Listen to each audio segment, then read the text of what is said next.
Good morning everyone. Today I will explain the remaining poetry of class 6 English course book The Old Gamby Cat.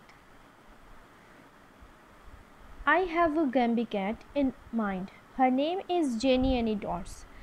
Her equal would be hard to find. She likes the warm and sunny spots. All day she sits beside the hearth or on the bed or on my hat. She sits and sits and sits and sits, and that's what makes a Gamby cat. तो poet जो है यहाँ पे again बता रहे हैं कि उसके माइंड में जो है वो एक गम्बी कैट है और जिसका नेम जो है वो क्या है, जेनी यानी डॉट्स।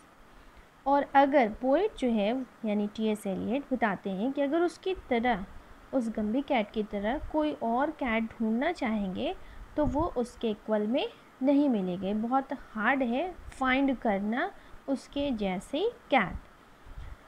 और जो गम्बी कैट है उसे क्या पसंद है, वार्म प्लेसेस पसंद है। और बताते हैं कि वो ऑल डे, वो पूरे दिन जो है वो कहाँ किसके पास बैठी रहती है, हाथ के पास। हाथ दैट मीन्स फायर प्लेस। जो बाहर कंट्री होते हैं वहाँ पे ठंड बहुत ज़्यादा होती है, इसलिए वहाँ पे एक फायर प्लेस बना होता है, एक ओपन सा जगह होता है जहाँ पे फायर प्लेस होता है, लोग वहाँ पे बैठते हैं। तो बता रहे हैं कि वहाँ पे ही गम्बी कैट ही बैठी रहती है, या फिर वो बेड पे बैठती, या तो फिर जो पोइट है उसके हैट पे बैठती है। और वो सिर्फ क्या करती है, सिर्फ बैठी रहती है और बैठी रहती है, बैठी रहती है। और यही जो है वो क्या बनाता है उसे, Gumbie cat. But when the days hustle and muscle is done, then the Gumbie cat's work is but hardly began. As she finds that the mice will not ever keep quiet, she is sure it is due to irregular diet. And believing that nothing is done without trying, she sets right to work with her baking and frying. She makes them a mouse cake of bread and dried peas, and a beautiful fries of bacon and cheese. अब क्या बता रहे हैं कि फिर से poet जो है वो बताते हैं कि जब इंसान जो है वो पूरे दिन का काम वाम ख़त्म हो जाता है, इंसान की बिज़नेस ख़त्म हो जाती है और गम्बी कैट का वर्क फिर से स्टार्ट होता है, डैट मीन्स रात के टाइम पे।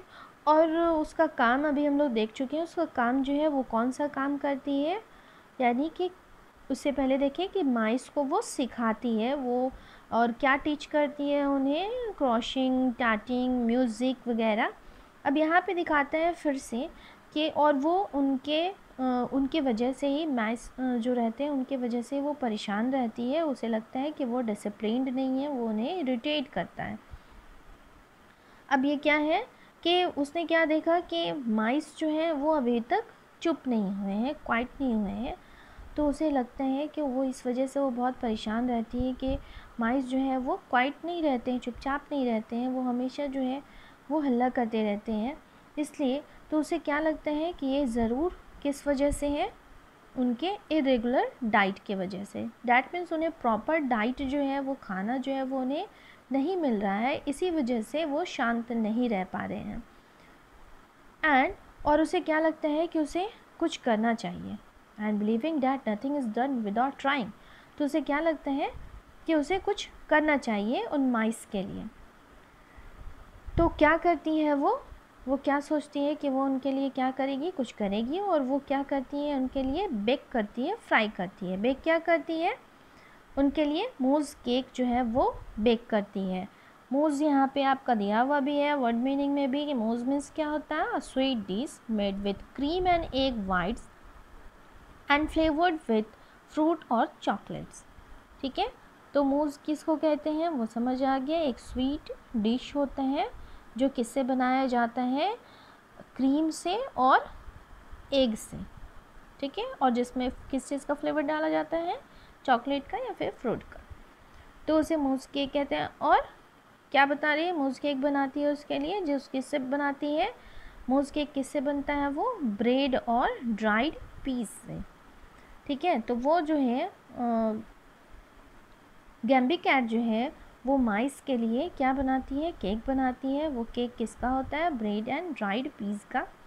अब बता रही हूँ और भी वो क्या, and a beautiful fry of plain bacon and cheese. और वो क्या बनाती हैं उनके लिए, बेकन। बेकन क्या कहते हैं, किसे कहते हैं, एक तरह का वो मीट होता है जो लॉन्ग टाइम के यानी बहुत ज़्यादा टाइम तक उसे प्रिजर्व करके रखा जाता है, उस को कहते हैं बेकन। और स्पेशली जो होता है ये बेकन होता है वो किसका होता है, यानी कि पिग का, यानी पिग का मीट होता है बेकन। यहाँ पे आप देख सकते हैं वर्ड मीनिंग में भी आपका दिया हुआ है। तो ये सारा काम वो किसके लिए करती है, माइस के लिए किया। So for old Gumbie cats let us now give 3 cheers on whom all ordered household depends it appears। अब टी.एस. एलियट जो हैं वो यहाँ पे बताते हैं कि हमें, चलो हम लोग सबको क्या करना चाहिए, यानी उनके घर में मे बी 3 मेंबर्स हैं तो 3 cheers उनके लिए होना चाहिए, उस गम्बी कैट के लिए cheers होना चाहिए, यानी खुशी से सेलिब्रेट करना चाहिए कि कैट ने क्या किया है, गम्बी कैट ने क्या किया है, माइस के लिए इतना सारा वर्क किया है, तो इसे सेलिब्रेट करना चाहिए। तो इसीलिए बताते हैं कि चलो क्या करें, let us now give 3 cheers on whom well ordered household depends it appears। तो ये टी.एस. एलियट क्या चाहते हैं कि उसे सेलिब्रेट करना चाहिए कि उसने कैट के लिए इतना सारा कुछ किया है, और उसने घर के, यानी कि घर में जो माइस रहते हैं वो पूरी तरह से किसके ऊपर, किसको वो डिसिप्लिन करना चाहती है, यानी कि गम्बी कैट जो है वो उन्हें डिसिप्लिन करना चाहती है, और कितना वेल ऑर्डर्ड तरीके से वो चला रही है। इसी वजह से वो टी.एस. एलियट चाहते हैं कि इस चीज़ को सेलिब्रेट किया जाए कि ओल्ड गम्बी कैट जो है वो माइस को क्या करती है, डिसिप्लिन करने के लिए उनके लिए इतना सारा कुछ करती है। पहले जैसे कि हम लोग देखें कि उसे वो सिखाती है, म्यूज़िक सिखाती है, क्रॉशिंग सिखाती है, टैटिंग सिखाती है। देन उनके लिए जब उसे लगता है कि वो जो है वो हल्ला इसलिए कर रहे हैं क्योंकि उन्हें प्रॉपर डाइट नहीं मिल रहा है, तो वो उनके लिए केक भी बनाती है। तो ये आपका था पोइट्री, ठीक है। अब यहाँ पे वर्ड मीनिंग जो दिया हुआ है, ये वह सारा वर्ड मीनिंग आप लोग इसे याद कर लेंगे, और choose the correct option answers दिया हुआ है, जहाँ पे हम आंसर्स कर भी चुके हैं और आपको कुछ दिए थे। बाकी होमवर्क में आप लोग को यहाँ पे ट्रू फॉल्स दिया हुआ है, यानी ट्रू दिया हुआ, ट्रू स्टेटमेंट्स जो भी है वो आपको कंप्लीट करना है। जेनी एनीडॉट्स जो आप पढ़े हैं, जेनी एनीडॉट्स कौन है, गम्बी कैट है। गम्बी कैट के बारे में जो आपने पढ़ा पोइट्री में, वो ट्रू स्टेटमेंट्स जो है वहाँ पे ट्रू का साइन लगाना है, ठीक है। ये आपका होमवर्क है।